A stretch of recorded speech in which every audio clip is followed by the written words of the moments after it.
¿Cómo vamos? Todo bien. ¿Todo bien? ¿Todo tranquilo? Bueno, nada, charlamos un toque, son 4 bloques. La idea es que. Si me pasaron, yo no leo nada, soy medio No, como tranqui. autodidacta, La se idea es que diría. vayas contando vos y vamos mezclando un poco. Bueno, para empezar, contanos un poco quién es Eugenio Casieles, qué es la política para vos y cómo empezaste en la política. Contanos un poco.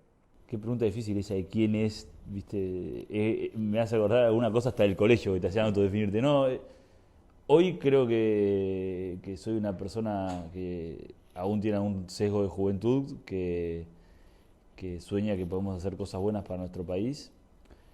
Lo veo súper difícil, yo soy muy autocrítico, muy genuino, me parece que estamos en un sistema bastante corrompido y te diría que hasta más que corrompido, con algunos vicios arrastrados por tanto tiempo que modificarlo va a llevar muchísimos años, pero que cree que eso se puede transformar.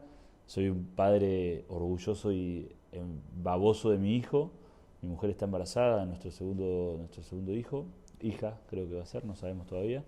Em, y que disfruta mucho lo que hace, sobre todo. La verdad que yo hago varias cosas que disfruto mucho, que trato de rodearme de gente que respeto, que quiero y que genere un buen clima de trabajo. Mucho más de eso no hay, digo, disfruto mucho estar en mi casa también, digo, pero principalmente tengo la suerte y trato de que eso se sostenga, de hacer cosas que disfruto. Y en la política, estrictamente, eh, no voy a decir que soy un técnico que estudió durante 20 años de su vida modelos políticos en Europa, porque no es mi realidad. Yo soy una persona mucho más de la política, de las relaciones interpersonales, de entender un poquito los procesos de nuestro país y analizar qué políticas públicas creemos que pueden ser las mejores para nuestra ciudad, ahora que estoy trabajando concretamente en la ciudad, pero tratando de sacarle ese sesgo ideológico que a veces no nos permite salir de la caja, ¿no? Tratando de analizar más allá de lo que yo pienso, de lo que yo me formé, eh, y escuchando mucho a la gente, sobre todo que respeto, y aún a aquellos que no respeto intelectualmente, porque no es que no respeto, sino que capaz no son de las personas a las que recurro a primera mano, también tratar de escuchar otros puntos de vista. Pasa que el secreto de la política está muy mal visto, hablo un montón, ya lo sé, pero está muy mal visto en la política eso de cambiar de opinión, viste que hasta nos hablaron de Borocotó, nos instalaron eso de cambiar en la política de opinión está mal y yo soy una persona que valora mucho el que cambia de opinión en la política. Estamos hablando de cambiar de opinión en cuestiones de políticas públicas, en cuestiones capaz en algún sesgo ideológico, por decir, che, yo estaba de joven lo veía así, ahora soy un poco más grande, lo veo de esta manera. Me parece que el secreto es estar preparados para cambiar, pues digo, si no, no estaríamos estáticos hasta el último día. Digo, lo importante es tener la cabeza abierta. eh, y bueno, si me tengo que definir estrictamente en lo político, ideológico, yo sería un peronismo del centro, cada día más del centro, no porque vaya desapareciendo esto de peronismo, sino porque creo que cada día estoy más abierto a pensar en línea con lo que va apareciendo que en lo que pasó, digamos, menos revisionismo y mucho más proyección y adaptar políticas públicas de modelos exitosos, de ciudades parecidas a la nuestra, sobre todo, ¿no?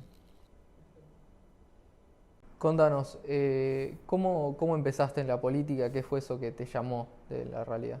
Bien, a mí me pareció siempre muy interesante la política, discutía con mis amigos, hacía mucho trabajo social, fue algo que a mí siempre me gustó.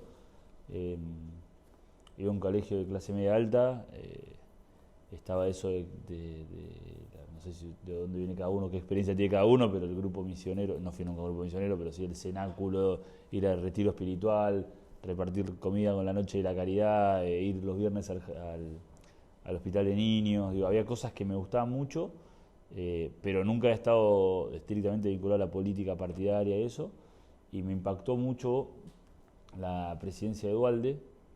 Fue un proceso que a mí, vengo de una familia absolutamente antiperonista, digo, mi papá que ya no está era antiperonista acérrimo, tuvo malas experiencias familiares con la época del peronismo, le fue muy mal a la familia de mi papá en esa época, mi madre antipolítica, digo, venía en ese esquema, entonces nunca, y viniendo de un colegio privado con unas características medio particulares, tampoco había un espacio de participación política, mis amigos no militaban ninguno, no había un anclaje, y la presidencia de Dualde a mí me despertó la vocación de acercarme a la política. La verdad que Dualde es un dirigente político, bueno, como te decía, soy bastante sincero y genuino a lo que pienso, no estamos conociendo el mejor Dualde en las últimas épocas, ya está en una época distinta de su vida, qué sé yo, pero la verdad un tipo muy valioso en los últimos 20 años de la Argentina o 30 años de la Argentina, y sobre todo en su presidencia. Después van a ver opiniones distintas y lo de la represión, te van a decir un montón de cosas, pero la realidad es que cuando en este país giraron 6 presidentes, Dualde se quedó, armó un gabinete verdaderamente muy bueno, por supuesto con Roberto Labaña, con quien yo trabajo, pero con otros grandes dirigentes de Mendiguren en su momento, con el apoyo de Alfonsín mismo. Alfonsín, la verdad que Dualde habló con él y pusieron ministros y funcionarios del radicalismo que no eran parte del espacio de Dualde, tuvo la capacidad de ampliar y de vuelta, y creo que entró en un proceso donde no había una cuestión ideológica, sino de entender la coyuntura y hacia dónde íbamos de estadista de la proyección, y termina con una cosa que a mí me pareció muy buena. Estamos acostumbrados en Argentina, no solo los políticos, yo no acepto la premisa de que los políticos son malos y la sociedad es buena. Digo, somos una sociedad que tenemos muchas cosas que mejorar, incluyendo los políticos. Ese Dualde diciendo que no iba a reelegir, pudiendo, no sé si ustedes son muy chicos, pero no sé si se acuerdan de esa etapa de nuestra historia. Dualde, la verdad que se presentaba en elecciones, ganaba seguramente, y él prefirió no presentarse, cumplir su palabra, apoyar a otro candidato. Para mí eso tuvo un valor extra. Entonces todo ese proceso a mí me generó mucha empatía, y a partir de ahí me fui acercando a la política. Hice un poquito de camino en la campaña de Narváez, después en el 2011 sí en la campaña de Dualde, 2013 la campaña de Massa en la provincia, candidato a diputado. Fue mi mejor campaña, fue por el mejor resultado que tuve, en las demás siempre salimos mal. Después estuvimos en campaña de Massa 2015, que llevaba a Marco Labaña como primer diputado de la ciudad, que es con quien yo trabajo. Después en 2017 Matías Tombolini en la ciudad, que ahí manejamos la campaña, fue una experiencia muy linda. Y el 2019, bueno, la candidatura de Roberto Labaña a presidente, que bueno, yo terminé siendo el primer candidato a legislador. Marco estaba también de primer diputado. Y ahora vos ya tenés un cargo en la función pública. ¿Cómo caracterizás a la función pública en general y qué caracteriza tu versión de la función pública? Es una pregunta bastante difícil, porque después voy a tener que volver al recinto y a haber legisladores que van a mirar mal. Pero no, me parece que la función pública tiene un problema que va aparejado con la crítica de la sociedad, digamos, para mí. Entonces escuchamos de la sociedad, que nosotros somos parte de esa sociedad, criticar a los políticos y los sueldos de los políticos, y etcétera. Y la realidad que para mí es una discusión poco efectiva incluso, y aparte de poco efectiva, que no tiene que ver con la potencialidad que tiene la función pública. O sea, a mí no me interesa cuánto gana un político. Tampoco gana la plata que la gente cree que gana 10 millones de dólares. Digo, ganamos bien, yo gano muy bien, ganaba mucha plata en el privado, y lo que sí tiene que ver con la discusión que creo que hay que plantear es la capacidad de los políticos. Digo, de verdad, si son personas que son idóneas, que tienen la capacidad para ocupar los cargos que ocupan, si de repente, no quiero entrar porque justo tengo ejemplos que se me vienen a la cabeza, pero son súper puntuales, pero digo, si se genera estructura en la función pública, si el resultado de esa estructura es positivo o negativo para la sociedad, digo, no quiero tocar justo temas sensibles, pero si vamos a hacer la Secretaría de Muebles de la Nación, ¿se justifica armar eso? El tipo que está al frente de eso, ¿es un tipo capacitado, es un tipo idóneo, va a generar beneficio? Digo, me parece que eso es mucho más importante al fin del camino que otro tipo de discusiones.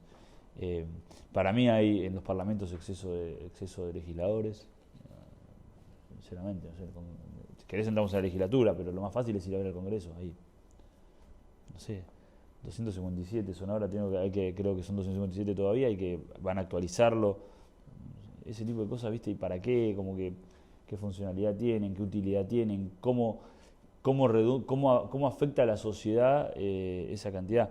Yo capaz no soy de la idea esa de la crítica fácil y la autocrítica hipócrita de decir, no, los políticos ganan mucho. Yo creo que capaz hay políticos que tienen que ganar más, no el caso de los legisladores, ¿no? Pero yo creo que un ministro tiene que ganar muy bien, muy bien tiene que ganar un ministro. ¿Por qué? Porque quiero el mejor ministro que podamos conseguir. Si yo voy al CEO de una empresa exitosa de Argentina y le ofrezco que sea ministro de su rubro, ¿cuántos te aceptan? Ninguno. Porque gana, o sea, un CEO de una empresa puede llegar a ganar no sé cuánta guita en dólares, o sea, compararlo con lo que gana un ministro en Argentina. El ministro cerrado el año, no sé cuánto gana un ministro, 350.000 pesos más o menos, ponele, no tengo idea. ¿Ese número es o más o menos? Más o menos eso. 350.000, ¿cuántos dólares son? Tenemos que ir a comprar en negro, son 2.200 dólares. Termina el año y el tipo ganó 25.000 dólares. Un CEO de una multinacional puede estar ganando 200.000 dólares de bonos, de ahí para arriba. Andá a decirle, y encima es un ignoto, nadie lo conoce, hace su vida tranquilo, se compra su casa en el country, viaja al exterior, tiene las vacaciones que quiere. A ese tipo hay que decirle, no, mirá, renuncia a todo eso, vení a exponerte en la función pública, te va a putear toda la sociedad porque va a ser el culpable de sus problemas, y el día que termines tu mandato en la función pública, no vas a conseguir trabajo. Porque andá a decirle a una multinacional, no quiero citar ninguna, che, contratalo al exministro como director de tu empresa. ¿Qué? ¿De qué hablas? Nadie contrata a exministros. Entonces, digo, todo eso hace que discutamos cuánto gana un funcionario y no cuál es el mejor funcionario que podemos conseguir para esto. Me parece que la discusión tiene que ser cómo hacemos que sean más idóneos, más preparados, no cuánto gana. A ver, otro caso, cuando hablamos de la corrupción, nosotros creemos que el problema, yo creo que mucha gente y gran parte de la sociedad, con esto me van a condenar seguramente, pero es lo que yo pienso, cree que el problema de la corrupción es la plata que se lleva al funcionario a su casa. Digo, es un gran problema, eso es un ilícito, tiene que ir preso por eso, digo, no discutamos lo que hizo el tipo. Puertas para adentro y el rédito que se llevó. El tipo se llevó 50.000 dólares a una coima, preso, listo, bárbaro. Ahora, el problema no son los 50.000 dólares que se llevó el tipo. Es el daño que le generó al sistema llevando esos 50.000 dólares, porque capaz el tipo se llevó 50.000, pareció una brutalidad, ¿no? Se llevó 50.000 dólares, pero la contraprestación de 50.000 dólares son una empresa contratada por el Estado por 50 millones de dólares, para hacer un ejemplo, que la verdad cumplió la mitad de lo que tenía que hacer. Se llevó 25 millones de dólares, no terminó la obra que tenía que hacer. Digo, ¿qué es más grave, los 50.000 dólares o lo que sucedió atrás de la corrupción? Es esa falta de la contraprestación el problema de la corrupción para mí. Aparte de los 50.000 dólares, que tiene que ser lógicamente penado como cualquier lugar, es robar. Digo, yo le pondría rótulo robar, listo, vos robás, no sé, lo que robes en tu vida, preso. Bueno, el tipo tiene que ir preso. Ahora, del otro lado, el problema es la política pública que no se cumple. Este es el segundo bloque y es un poco más sobre Argentina en general. Bueno, la primera pregunta sería si sabes lo que es la crisis de representación, si te suena haberlo escuchado, si no, te cuento. Y si sentís que es un diagnóstico aplicable a Argentina. Sí, por todo lo que un poco te describí antes, digo, o sea, 100%. Ok. Y en la actualidad hay muchas propuestas, hay una cantidad enorme de propuestas desde ambiente, género, economía, o sea, tenés reforma laboral, tenés un millón de propuestas de distintos temas. ¿Vos sentís que todas estas propuestas van en una dirección general y esta dirección es la que a vos te gusta que vayan o no? Mirá, te desdoblaría la respuesta. Primero que nada, son todas cuestiones aisladas de sectores de la sociedad que no están mancomunados, digamos, ¿no? Yo lo que veo más grave de las propuestas y si querés los sectores que en algunos puntos plantean cosas y exigen respuestas inmediatas, etcétera, es la falta de objetividad del entorno, de la situación, de entender los procesos. Yo te voy a hacer un ejemplo sencillo. Estoy con el tema del ambiente, es un tema que me interesa bastante, el tema del ambiente. Ahora vos te sentás con muchos de los militantes de lo que tiene que ver con ambiente y le decís, bueno, ¿qué hacemos con la minería? No, minería no. No, pero pará, ¿por qué minería no? ¿Por qué es mala? Bueno, pará. Es mala si no utilizamos los organismos de control y si no utilizamos insumos que no contaminan. Hay un montón de situaciones intermedias que no se analizan. No podemos estar en una sociedad que se vive de esa manera. Y después el problema principal, que es anterior a esto que yo te digo, además de que las cosas no están mancomunadas, es que nunca se plantea un modelo de país al final del camino. Entonces viene, no sé, viene uno y está a favor de la minería, viene otro y está en contra de la minería, viene uno y está a favor del aborto y otro está en contra del aborto, viene uno y cree que tenemos que abrir, otro te dice que tenemos que cerrar. No se ponen de acuerdo nunca. Entonces cada 4 años estamos cambiando, empieza uno nuevo, perdemos un año en cambiar. O sea, la realidad es que el problema es ese. No somos un modelo de país que agarra y utiliza las diferentes opiniones y el Parlamento y hace que a partir de lo que se vota en el Parlamento se estire en el tiempo. Entonces, no, acá es todo, viste, lo que le conviene al tipo que se sienta en la silla y no está bueno, viste, no está bueno. No es, yo te decía lo de Duhalde. A alguien le puede gustar a Duhalde, ¿no? Pero todos sabemos el modelo de país que quería Duhalde. Y aparte del modelo que quería Duhalde, el presidente que vino después de Duhalde continuó con el mismo modelo.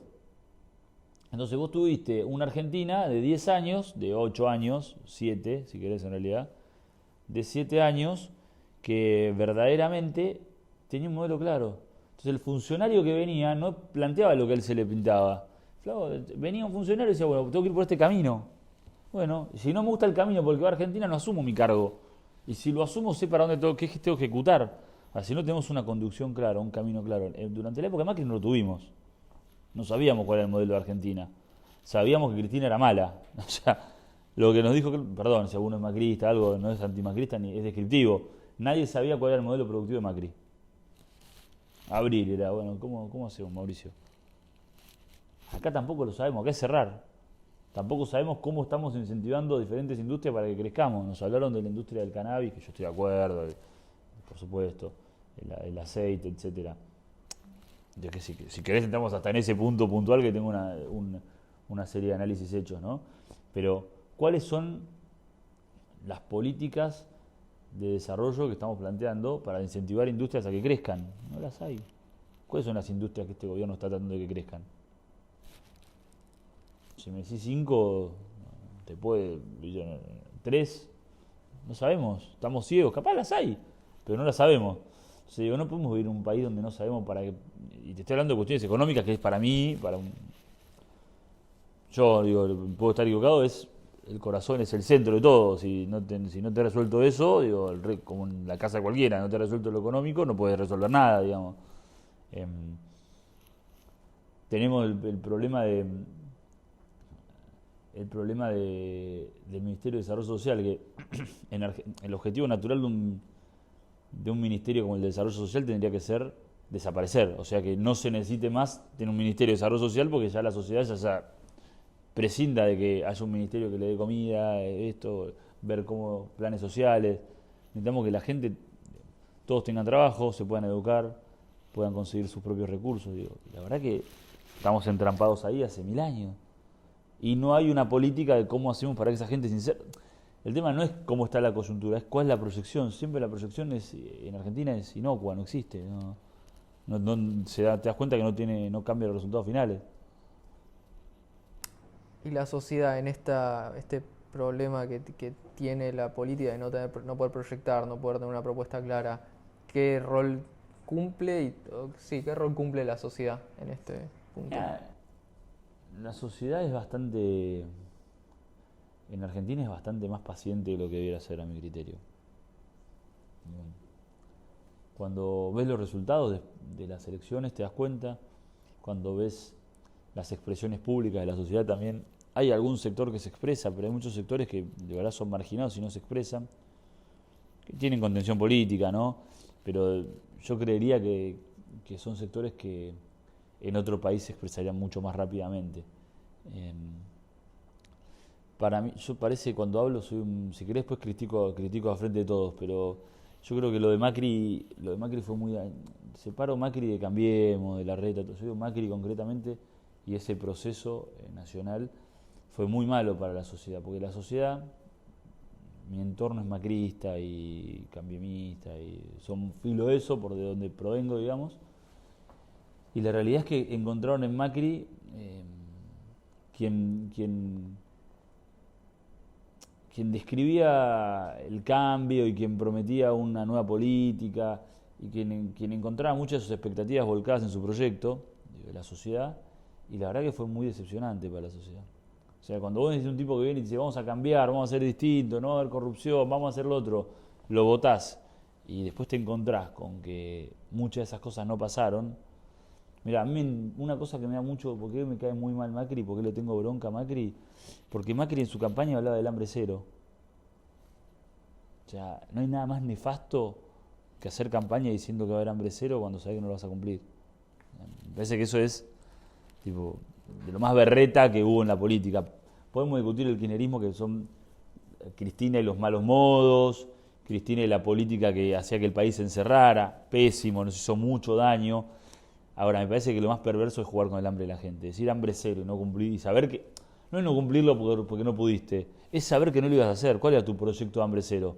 ¿Tirar un título de hambre cero? No, la sociedad argentina fue víctima de Macri para mí. Macri le generó algo muy malo a la sociedad argentina, que fue prometer cosas que sabía que no iba a cumplir jugando con sus expectativas.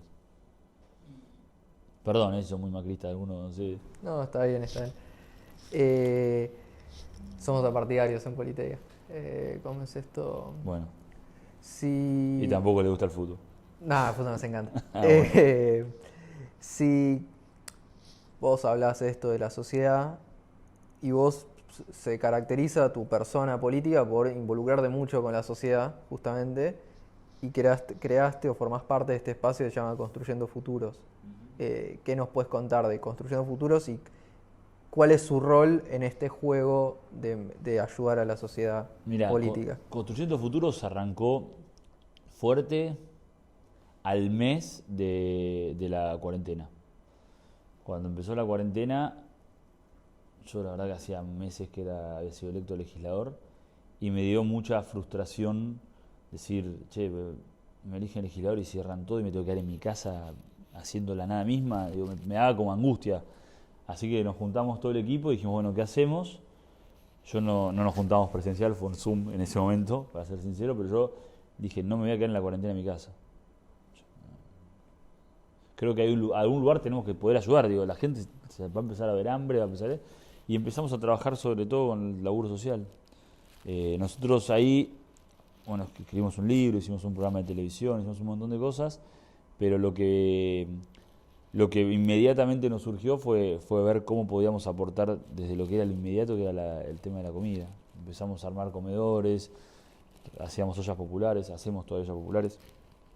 Tuvimos un montón de voluntarios que hacían bandejas de comida, repartíamos comida en más o menos 20 barrios. Calculamos que llegamos a cerca de 4.000, 5.000 personas por semana. Para nosotros era un montón, sin banderas partidarias, sin nombres propios. Digo, no es el trabajo de un legislador ese. Lo que sí tenía claro yo es que no me iba a aguantar en mi casa sin hacer, digo, viendo la tele, dejando el tiempo pasar. Y la verdad que fue una experiencia hermosa, la gente lo agradece mucho. Y enseguida empezamos a pensar, esto que yo te decía del Ministerio de Desarrollo Social, ¿no? A uno le da bronca repartir comida. A mí no me gusta repartir comida. Para mí repartir comida es lo peor. O sea, pero a veces es necesario. Lo que nosotros tratamos de pensar es políticas públicas para que repartir comida sea algo coyuntural, no que sea algo que se estabiliza y que queda forever. Entonces, X porcentaje de la sociedad recibe comida, recibe planes sociales, recibe... No sé, ustedes son clase media, imagino. Somos clase media. Nuestras familias, muchas, putean a los que reciben planes sociales. No, los vagos, los que les gusta quedarse en la casa. ¿Usted cree que a un tipo le gusta que le regalen comida para los hijos? Que el flaco, en vez de ir a trabajar y decirle a tu hijo, mira, acá yo soy papá, mira hijo, acá te compré un juguete, acá te traje comida que conseguí yo. No, esto me lo regaló alguien para que te lo regale a vos. El tipo se está, o sea, de verdad la pasa mal la gente. Eso, el que cree que la pasa bien un tipo que vive de donaciones, nunca habló con una persona como esa.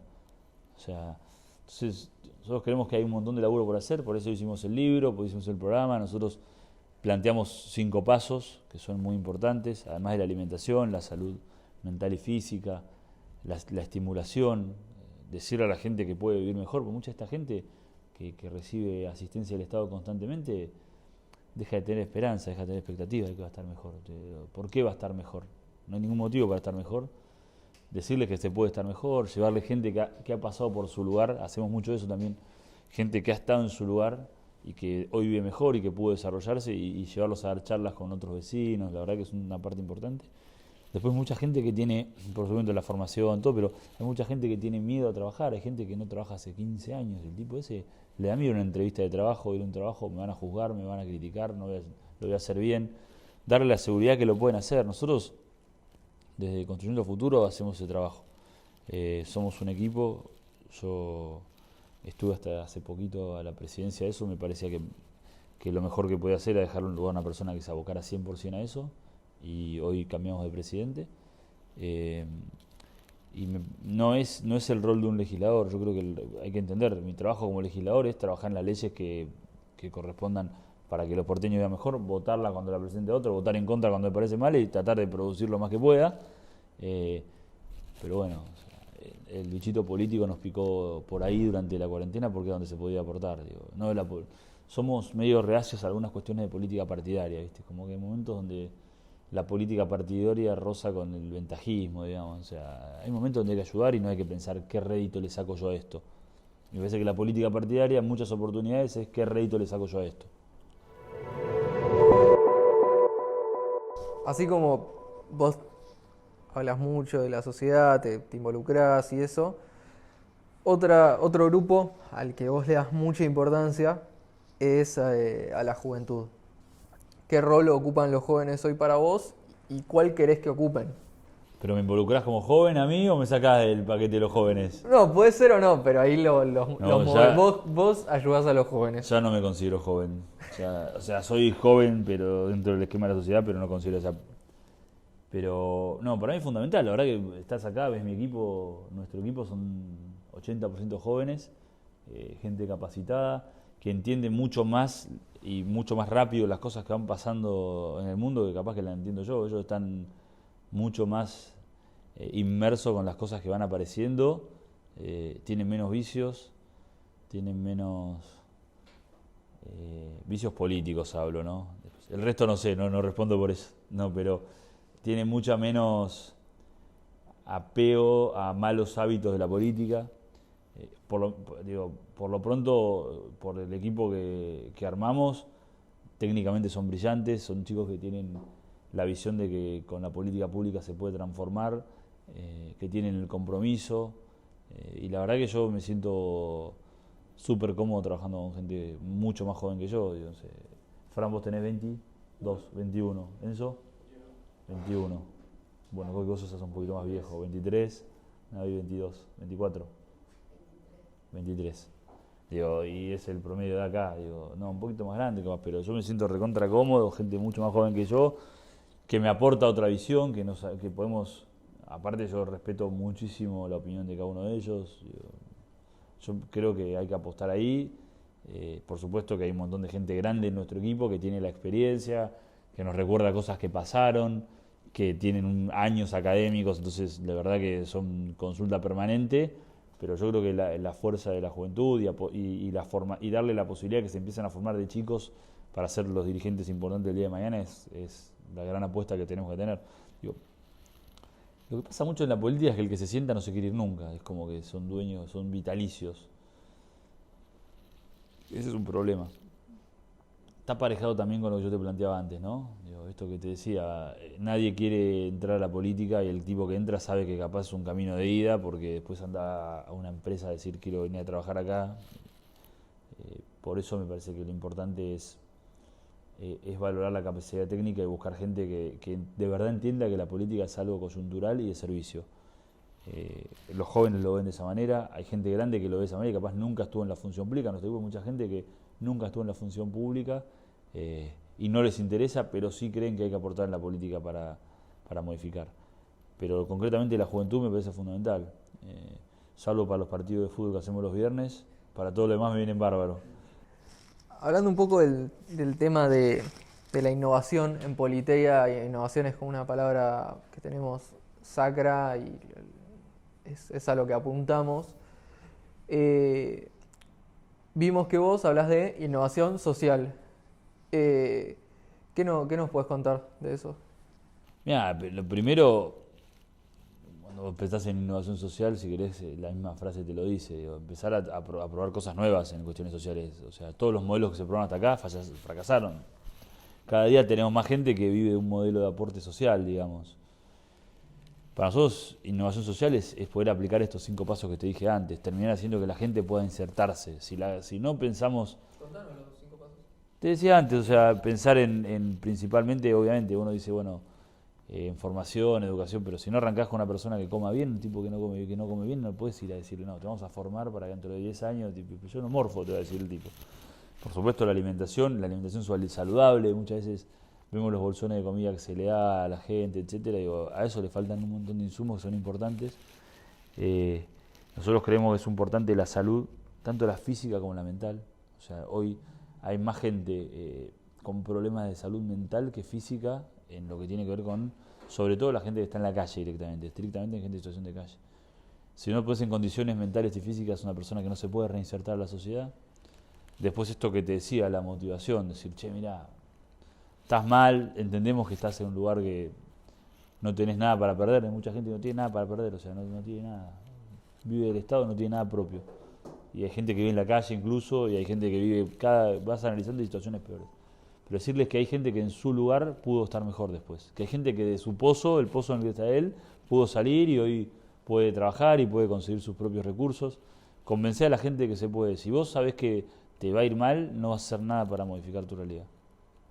Digo, esto es una cuestión. Yo hablaba el otro día con Carlos Maslatón, ¿lo conocen? Bueno, Maslatón, un personaje, un genio. Y Carlos, estamos hablando, justo estaba otro economista en la mesa que es muy amigo mío, que es Ramiro Marra, que es el padrino de mi hijo.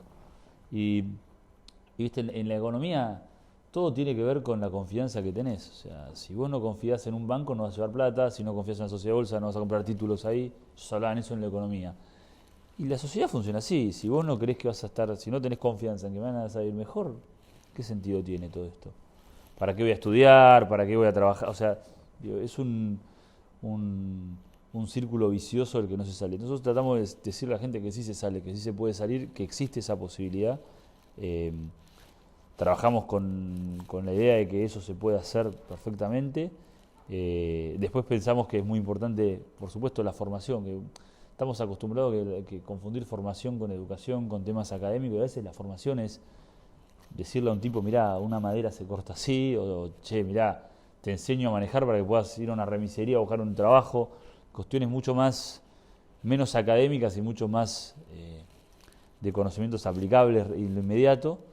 Y por último, esto que te decía del mundo laboral, o sea, no solamente conseguir espacios donde la gente pueda ir a presentarse para trabajar, sino convencer a la gente que hay un lugar para que ellos trabajen, que no tengan miedo. Nosotros hemos hablado bueno, en realidad hay muchos ex convictos o gente que hace 15 años que no trabaja o lo que sea, tienen miedo de ir a una entrevista laboral, tienen miedo de ir a un primer trabajo, sienten que la sociedad los va a seguir condenando, y ese tipo es un tipo que está marginado. Nosotros tenemos una sociedad donde que sea para todos. Hoy la sociedad no parece ser para todos, entonces hay que hacer que sea para todos. Hay muchas organizaciones con las que nosotros trabajamos, acordamos, en algunas no pensamos igual, pero como te decía, esto que decía en off, que todos los legisladores tenemos el mismo objetivo, que los porteños vivan mejor, representar la mayor cantidad de porteños. Y bueno, creo que las organizaciones que trabajan cuestiones vinculadas a lo social lo tratamos de vivir de esta manera. Yo puedo pensar distinto que vos, pero el objetivo al final es lo mismo, es ayudar a la gente que necesita que la ayudemos, que la incorporemos a la sociedad.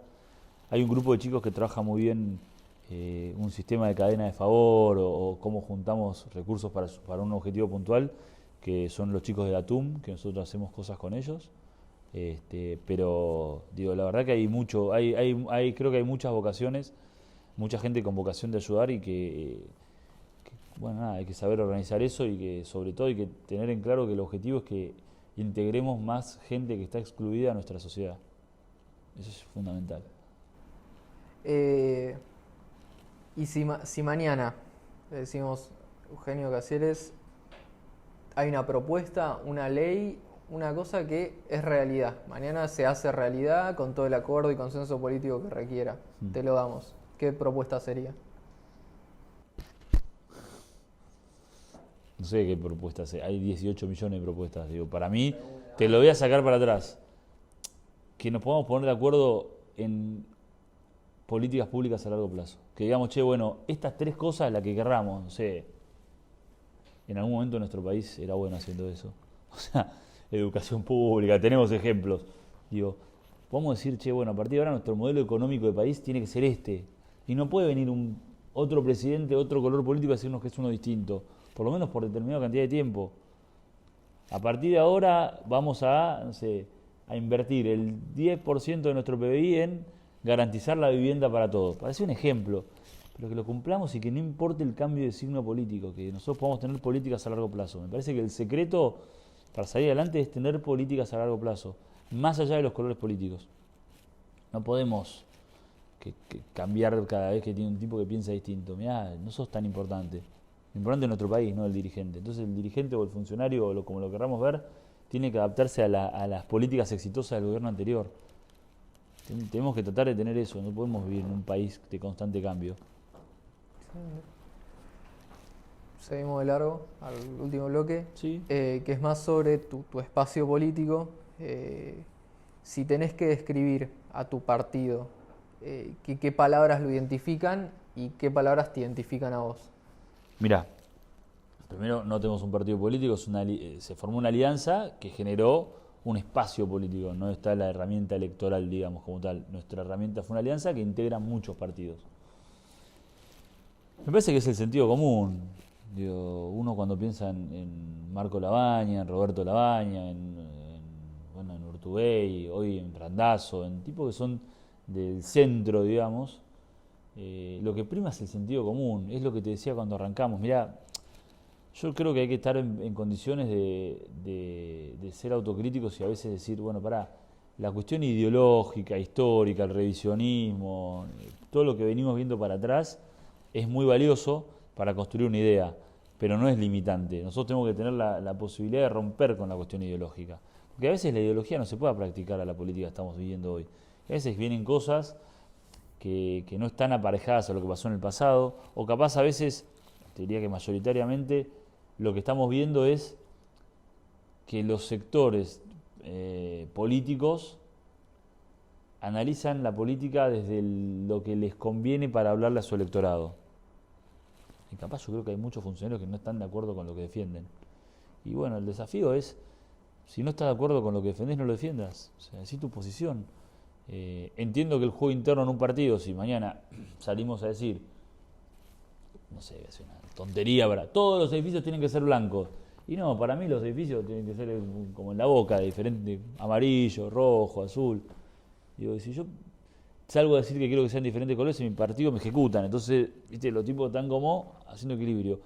Tiene que haber un esquema donde lo que prime es el sentido común y la opinión genuina, no lo que nos conviene en torno a las encuestas o en torno a lo que le hablamos a nuestro propio electorado.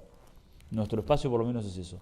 No le habla a su electorado. Sinceramente, defendemos lo que creemos que es la mejor política pública para donde nos toque legislar o para cuando era Roberto Labaña, en la candidatura de Roberto lo habrán visto, es un tipo con muchos, todo lo que plantea. Es muy difícil decir, mirá la locura que plantea Labaña. No te va a pasar. Tanto con Roberto como con Marco, ¿no? Es muy difícil. Bueno, fíjate que a Marco lo han salido a criticar por su gestión INDEC porque el tipo no consulta los números, no modifica los números, es genuino 100%, ¿no? Por eso está en el lugar que está. El gobierno no fue a buscar a una persona de su partido político, sino a alguien que fuera de un tercer sector que garantizara transparencia y sentido común, y eso es Marco Labaña. Bueno, y ahora nos hablaste un poco del partido y te pregunto, en contexto de este año hay elecciones. ¿Qué rol cumple la coalición, el espacio?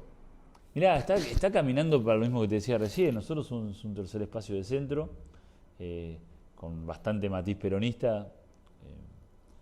Muchos de los sectores que te nombré a lo largo de mi trayectoria siempre confluyen en el nuevo sector, digamos, ¿viste? Dualdismo, masismo, de Narváez.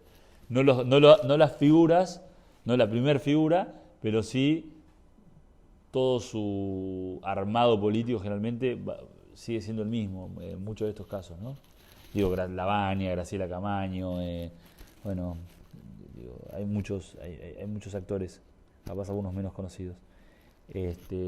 Así que eso va a desembocar en una candidatura que a hoy pareciera que ser en provincia Florencio Randazzo, En Capital seguramente haya algún candidato, pero todavía hoy no está definido.